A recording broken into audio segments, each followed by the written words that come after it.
Oh, it's Rick Taylor. Yeah, what's going on, man? It's rap's favorite imaginary friend, man. Larry Bull, live in full effect, man, with the rap draft, man.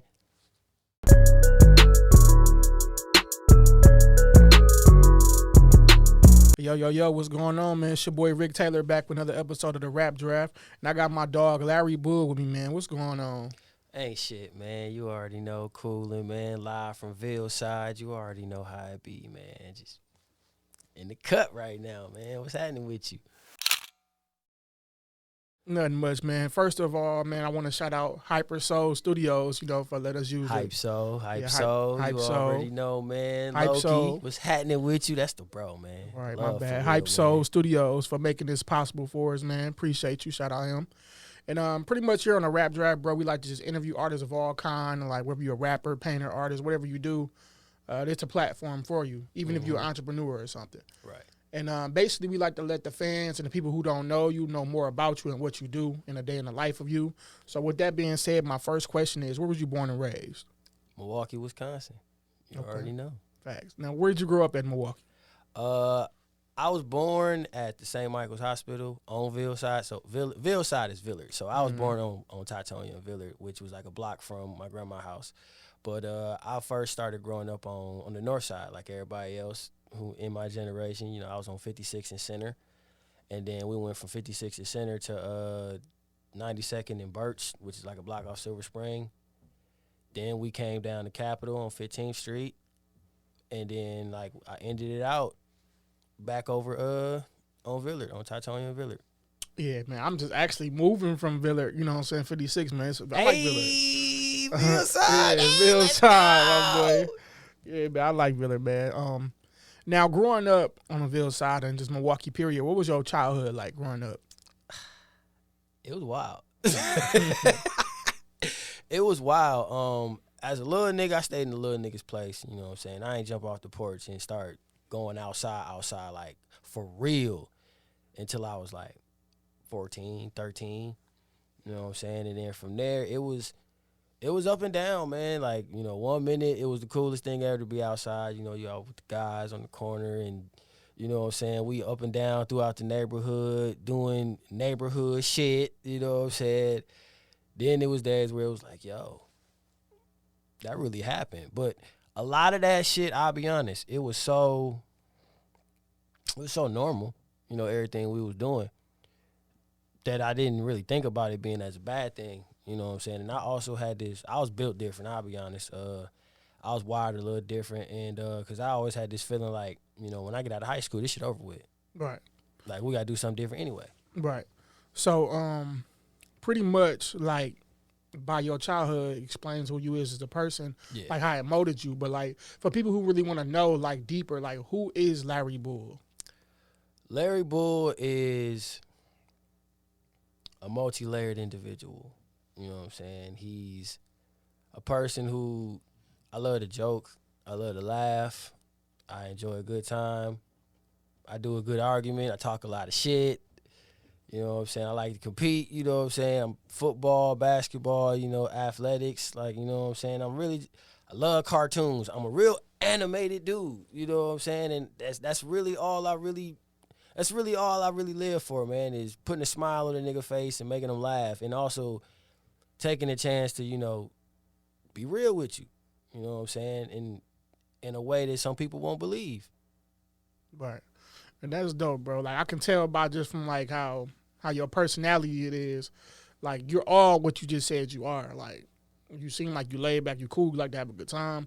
You seem like you really care for your people. So, Yeah. and that's one thing I picked up about you once I met you, So, I think that is dope.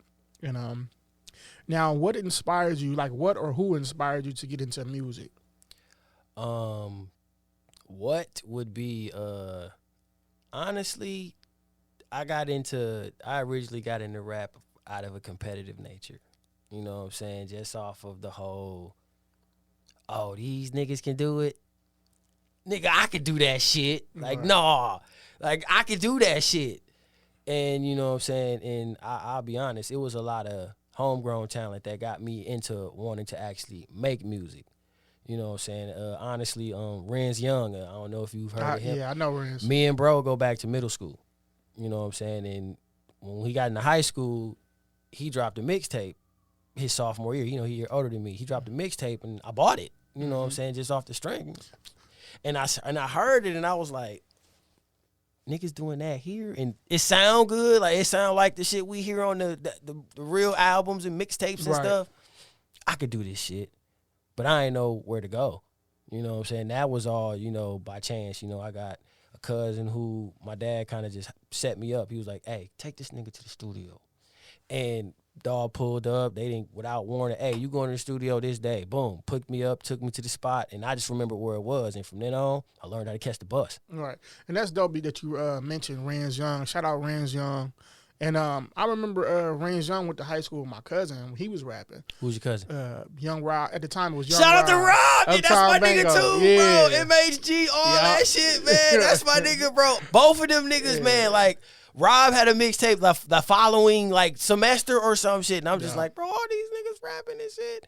Like, bro, a lot of shit happened. Like, nigga, me and Renz had battled and everything, bro. Like, it was lit, bro. I had a lot of first-time shit with them niggas. Yeah. I swear to God, bro. Did you go to Hamilton Social? Yes. Wow, that's dope. So just imagine, like, I'm a product of that same type of thing where I lived in the urban city, in the inner city, but I went to school at a very privileged place. I kid you not, it's High School Musical out that bitch. So you got to understand, I used to go out there, and that's where I got this energy from. Of, man, you know, enjoying myself, because I go out there, like, this was different. Yeah, it's definitely you know, so I'm different. like, bro, and I'm the minority, but I'm not even paying attention to that. I'm just adapting to how these niggas act. Right. And that's dope about going to a school like that or being in an environment like that. You would get to see the best of both worlds, or just to get to learn other people, like other culture, and just see how they move and how they is, and like, you know, it just showed you different things in life. You know what I'm saying? So, but the hindsight was pretty fucked up when you get older, and you know what I'm saying. I had to actually, in the words of my homeboy Mike Regal, shake the salt off real quick, because going back and forth, and then also basically being raised with them, you don't see the bullshit. Yeah. Shout out Mike Regal too. Oh yeah, that's the sensei, man. You know what I'm saying? Like the sensei for real. Yeah, man, that's dope. I got a couple beats from him because I'm working on a project, and I was who don't got beats from him? Everybody got a beat from Mike. Yeah, that, like, Mike. You need a beat from Mike, bro. Everybody who has rapped in this city at one point has got at least one beat from that nigga, bro. At least one. Gotta have one. Now, what got you into like battle rapping? Like, when did you start that? I know you said you battled Renz Young. I started rapping because of battle rap, like the hip hop side of it, not the actual smack version, the diss tracks and shit. Like, I grew up watching all of the Beef DVDs, 1, 2, 3, and the series. And then I would go back, like, that's how I got into downloading music and having beats and started rapping eventually, because I was going to find these songs. I was going to find these tracks. And I'm hearing niggas at they best. And I'm thinking, this is the standard. So I just was like, one day, like, yeah, I'm gonna do this shit. Like, and I gotta be that cold with it though. So once I finally got the courage to do this shit, it was a rap. But when it came to battle rap, I was always a fan, because, like I said, this is where I got my interest from. Like, I thrived on watching that type of shit. So I used to watch all of that shit when it was on TV, when it was on demand, then when it got to YouTube, and I followed that shit for years. And, you know, it used to be just a joke. Me and my guys making up battle rap style bars, the way niggas make these skits now. Like, we used to just do that in the kitchen for fun. Yeah. And it went from that to one day, my homie Mine, shout out to Mine from Fat Nerds, I was like, bro, what you think about this, just as a joke? And he was like, nigga, I don't want to hear it unless you actually finna battle. Right. And Regal had also, like, when we first met, he was like, you should battle rap. And I snapped on him because I didn't want to yet. Like, I didn't want to even, I felt like I wasn't built for that shit. I was like, I don't even know how to make real music yet. Let me do that first. Right. But once I actually completed my first album and I felt like I did that, I was like, I'll give it a try now. Right. And by you doing that, it took you a long way. Like, now you out here getting a name for yourself, like battling top people. Like, it's made me the most consistent nigga in the fucking city. I think I am the most active rapper on both sides of the fence right now when it comes to the quality, the content, the magnitude, what I'm doing, how I'm doing it, and at the rate that I'm doing it. Like for the last 2-3 years, I've consistently dropped an EP at least once a year or twice a year, an album every year, maybe every other year, depending on how long it takes. Right. And had a battle every 2 to 3 months. 1 round, 3 round, 1 round, 3 round, 1 round, 3 round. And having shows here and out of town. That's a lot, bro. Which brings me to my next question. Like, do you think that battle rappers get the proper respect that they deserve? No. Explain. Just from a simple fact of I had this experience from the city when I first started battle rapping. I felt like I got more praise for that than my actual rapping. Mm-hmm. Then when I started dropping music even more, it was like, he's just a battle rapper. I would go to shows and niggas would talk about the battles like, this ain't where I'm supposed to be. As a battle rapper, that's disrespectful. I'm here to do this, to show you that I'm part of this too. And that what I do over here, you probably couldn't even do it. It's a lot of niggas that say, oh, I can't do this shit. But then we get pigeon holed as, oh, he's just a battle rapper when we bring our music to you. It's not cool. Not cool at all, man. I think I want to just give y'all props, bro, because like it's really hard to like prepare for a battle. Like you're not preparing for a show. A show and a battle is two different things. Like that shit is warfare, bro. It's man. Gladiator school out here, bro. And the way I do it, I'm Mamba mentality, bro. Like you ever heard how Kobe used to talk about how he watched so much film on niggas? He studied everybody and everything. Took this from here. Bro, I watched so many battles growing up. And I was such a sponge the way I was with the music. It was in my spirit already. Right. So when I started doing this shit, maniac, I already like to compete. I'm an ex-football player, and I'm a dog on defense in basketball. I'm all about that shit. It's the same thing. We just rhyme in the trash talk. All right, man. That's like I said, that's definitely a different ballpark from performing. Like, you know, you got to get up there and study for months, or it depends on how your process is. You got to take that shit too. Yeah. Niggas that said a lot of shit to me. Luckily for myself, I'm like, nigga, I done heard worse growing up already. Mm. What you gonna say? And then on top of that, who I am as a man. Not just, you know, a real nigga, a man. It ain't much you really can find either. I think I heard you say that like recently. Like you said, ain't no dirt on you. It ain't. Every nigga you ask about me, I'm 100. You can go back to my block right now. They'll tell you, yeah, he was over here. Walk through the middle of the street just like the rest of the niggas that's from over there. Now, since you mentioned that, like how you pull from different places, like when you crafted, like, you know, your style, who are your top, like, do you have a top 5 favorite battle rappers of all time? Mm-hmm. Like, who are your top 5s? My top 5 is K-Shine, Tay-Rock, Loaded Lux,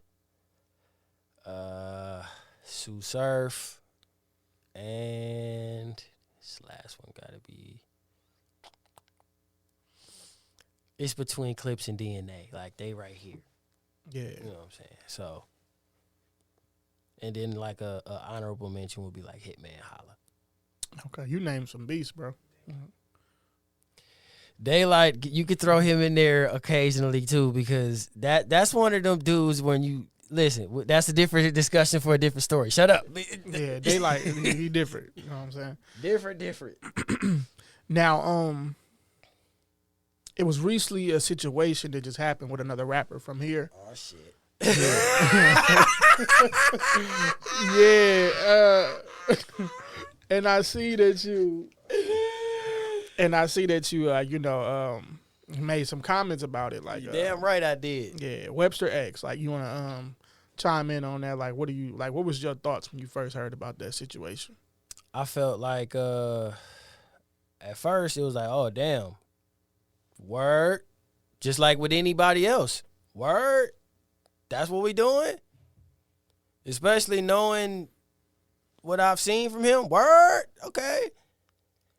But what really had me hot was how everybody who came out and said something or had something to post about it was like, I'm shocked. Y'all people been around dude he been in the limelight for 7 years. Nobody saw or heard nothing. But then when shit happened, you hear stuff like, oh, I heard it was rumors. We gonna keep this shit short and simple, bro. I'm not here to disrespect nobody. I'm just stating the obvious. I'm Captain Obvious all the time. What the fuck? I felt like, bro, y'all don't do that. If anything, say that man wrong. Like a real nigga's supposed to. That's what the fuck I was talking about. And that's what the fuck I said. Like, bro, you wrong. That's bitch ass shit. That's for anybody who do that shit. And the same goes for if that ever was to be me. Keep the same energy with me. That shit ain't cool for nobody, bruh. Facts. And then the fact that we seeing so-called organizations that represent us or that's supposed to be platforms for us and shit like that with these bland-ass statements. These mechanical-ass statements, bro. Sometimes action is better than these weak-ass words, bro. That sorry-ass shit, I'm a sorry nigga. That's, bro, how many times do a female not give a fuck about a sorry? You got to do something. That's facts, man. That was my whole thing on it. I was like, bro, y'all wanted to follow behind this and that's what it was, and now y'all want to say y'all shocked? No. Don't do that. You better off saying nothing, bro. Yeah, man, that whole situation is crazy, man. And people capitalizing off of it. Now it's finna be this whole, like, I don't like that shit, bro. Yeah. Traumatic situations should not be treated like that, bro. I don't want to, that's all I'm saying. Simple, fuck that shit, bro. That shit weak. Yeah, that whole situation is crazy, man. I hope he get the help he need. And, I hope that, the ex-girlfriend that went through that be okay, Now, what's next for Larry Bull? Like, are you working on a project, got some new battles, or what? I just dropped the album. Legendary. You know what I'm saying? It's honestly, it's my best work. It is a combination of the final form of what Larry Bull is. You know what I'm saying? As an artist. From the colorful wit and aggression and the battle rappy style to the artistic, you know what I'm saying, the poetic, and also letting niggas know where I stand with my gift and how it's going to be my responsibility to do right with my words and with my art, because all this shit is supposed to be to help others. That's all it's supposed to be. Like, we rappers, we here to help niggas. Right. We rappers, we here to tell stories, we here to help people, we here to shed light. And I could definitely say you do that with your music, man. And then I could see like the passion you got with your music and like, from your work you put into it, your attitude in it, and like how much love you put into it. Because unlike other niggas who do this shit because they think it's easy, they think it's cool, or because they don't have nothing else to do, at one point in my life as a little nigga, this was all I had. I had nothing else. Nothing. And then as I got older and you lose more shit and shit start happening, nigga, this shit kept me from doing the wrong thing. It helped me say what the fuck I was feeling and the shit that I might have did from happening. Hip-hop saves your life, man. Like, straight up. This is literally all I got to this day, and I rap like it. I speak it. You hear it in my songs. I'll tell you in the song, nigga, this all I got. Why is people out here like really not cherishing like the fact that they get paid from this, or they just like they got the talents to do this? They don't realize that this is a fucking gift and a craft. It's both. It's niggas that's gifted to rap that don't work the craft. Then it's niggas that's working the craft that wasn't gifted to rap. But they both get to the same destination. Mm-hmm. Yeah, there's a lot of people not working on their craft, and they in like positions to be like, you know, make it out or just in a good position, but they not using They in a position to go higher and help others, and they don't. Yeah, pretty much. I'm not one of them niggas. Yeah, and I can tell, like I said, I can just tell from the way your passion is about it, how you speak, how you move around it, like how you just move, like how you carry yourself. That's one thing I can see for sure. I carry myself like this because, you know, I follow the rules of hip hop. You know what I'm saying? I respect it and I understand it. Also in this shit, there's a real hip hop spirit that you gotta have. If it's not in your spirit, in your soul, bro, niggas will know. You won't be around too long. Mm-hmm. Happens all the time. Right. And the fact that you said is like you follow the rules of hip hop and stuff like that, it's just like it's originality. Like I see that you sticking to the. You know how everybody came out back in the day, everybody was different, they had their own styles that represented hip-hop. Like, I see that in your music and a couple other people, but, you know, it's like we live in a time where everybody's starting to sound the same. Cookie like, cutter. It's yeah. a certain, all it is just a certain frequency and a certain wave that's easy to be in. And they pick it up. And at the end of the day, also, everybody got a little something in them, I told you.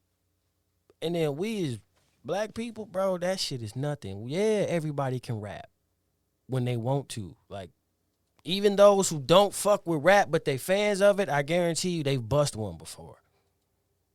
It's just culture. Like, it comes like second nature with us. Like, it's just nowadays, the niggas who don't take it serious still can showcase it, and it looks good. Facts. It's like riding a bike. Once you learn it, it's like riding a bike and tying your shoe. When it comes to the culture, like, of black people. Like, you know what I'm saying? Because hip-hop is more than just music. It's a lifestyle. Yep. So, there we go. Now, my final question for you is, I ask everybody who come on this show this question. It's important to me. Where do you see yourself in the next 5 years? Whew, the way shit going now, niggas don't know. I can't give you.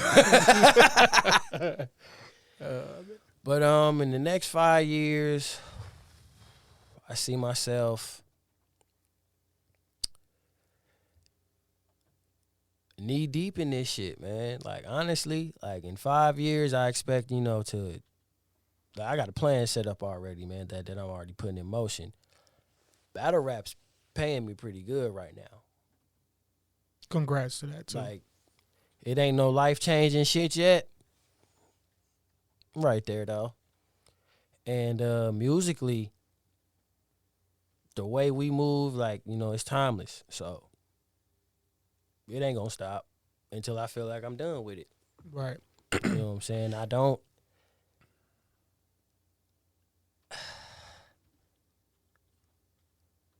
really see myself, you know what I'm saying, like everybody else looking for retirements and shit like that. Nah, because I do both sides of the sport.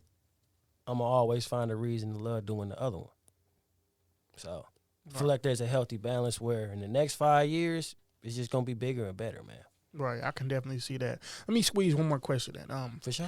You know how they do with the Smack and all that, they have those events, like, where they, like, tag team and stuff like that? Yep. Who would, like, is there anybody, if they was, like, you know how your coast ride with your coast, or what city you in, is there any other rapper from the city that you, like, would love to tag team with, going against some, like, top names and Smack and all that? I got a tag team partner. Who your tag team partner? Fellow Hoodlum Gang member Jay Lopez. Okay.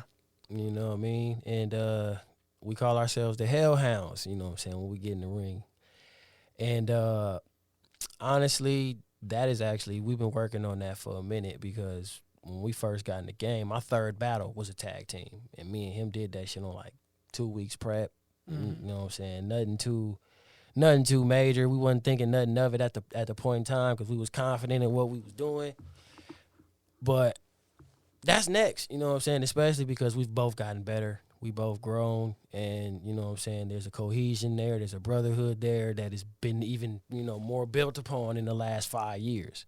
Yeah. So I would do something with Coogee too. That's the bro. We gang. We hoodlum gang, all that, you know what I'm saying? Like that's the bro. Like he in the same boat with Lopez where the last 5 years we've been running together, you know what I'm saying? Yeah.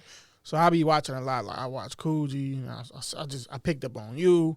Bankhead, he been doing it for a while too. Now you just put me on the J. Him Lopez. and Coogee already did one together. Like they did. That was one that I said that I would love to see again. You know what I'm saying? Like versus, a big name, some shit like that too. Yeah.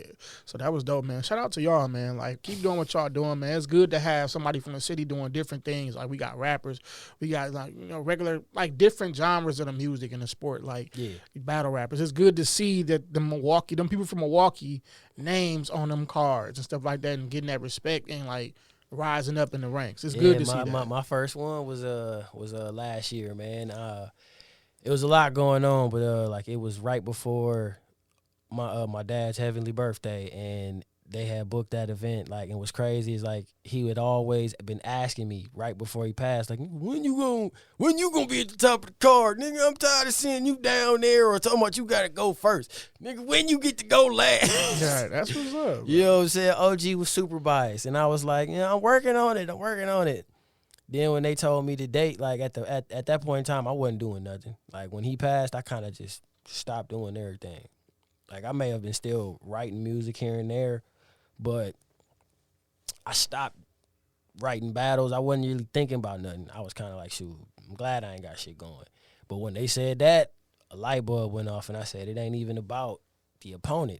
It's about, you know what I'm saying, Big Dog. You know what I mean? Yeah, rest in peace to him, man. Long live Big Dog, man. You know what I'm saying? And bro, I battled Chef Trez. That was the first, and it was also my first time back since being on RBE and being on the road for damn near a year in battle rap. I hadn't had no home games. So that was my first time back in the ring after that. And in the city, a lit-ass moment. Hella people there. The bros there. A lot of the neighborhood came through. A lot of guys from the block came. Day one niggas was there. Family. Nigga, it was a big-ass... And that was the first time I got all of that, too, because a lot of this shit, man, when you a battle rapper, bro, you move dolo a lot, bro. You in unknown territory all the time, so it's hard to get a real, nigga, family rapport unless you battle at home. Right. And to get that after being gone for so long, I remember when niggas wouldn't come. When they'd say they would come, but it wasn't appealing. I guess, you know what I'm saying? Whatever it was, nobody wanted to come. Right. But they would watch the battles and be like, yo, you going crazy. When I want to go to the next one. And then, when it finally got to the big shit, that's when niggas came. So I was like, nigga, that's the one to come to. Hell yeah. Yeah. And went out there and beat that boy ass. That's what's up, man. Congrats to that, man. You definitely doing your thing out here. And, I see you reaching a lot of those goals or, before 5 years, the road you going, the pace you going and, how you in your lane and keep doing what you're doing and stuff like that, I could definitely see you there before 5 years because you're on your way. Mm-hmm. But like I said, man, congrats to what you did so far. Congrats to your success. Good luck to your journey. Yeah. And I appreciate you for coming on the show, bro. Oh, you already know what it is, man. And you already know we out, man. The rap draft, Larry, is not real. Mm-hmm. And shout out Hype Soul. You already know.